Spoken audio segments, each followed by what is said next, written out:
Hello guys, welcome to my new mini blog. আজকে আমার মা আর দুই মাসি আর ভাইকে নিয়ে কিন্তু যাচ্ছিলাম চাকদা। কারণ চাকদা ছিল আমার মায়ের বোনের বাড়িতে পুজো, তার জন্যই কিন্তু আমরা সবাই মিলে প্রথমে রেডি হয়ে বেরিয়ে গেছি। তারপরে চলে গেছিলাম বেলঘরিয়া স্টেশনে। বেলঘরিয়া স্টেশনে এসে ট্রেনেও উঠে গেছি, আর ট্রেনে ছিল অনেক ভিড়।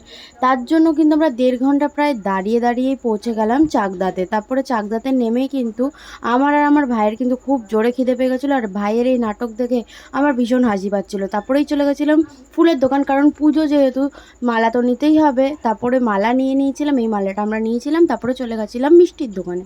তো এখানে এসে মিষ্টিও কিনে নিয়েছি। তারপরে আমার মাসির যেহেতু একটা ছোটো মেয়ে আছে, ওর জন্য একটা চকলেটও নিয়ে নিয়েছি। তারপরে যেহেতু আমাদের খিদে পেয়েছিলো, তাই চলেছিলাম একটা দোকানে। আর আমার ভাইকে তো ভিডিও করতে বলেছি, ও তো আমার মুখের ভেতরেই ঢুকিয়ে দিচ্ছিল। তারপর আমরা গাড়িতেও উঠে গেছিলাম মাসির বাড়ি যাওয়ার জন্য। আজকের ভিডিওটা এখানেই শেষ করছি, নেক্সট পার্ট দেখতে ভুলো না। তো ভালো লাগলে লাইক কমেন্ট শেয়ার করে দিও। Tata guys.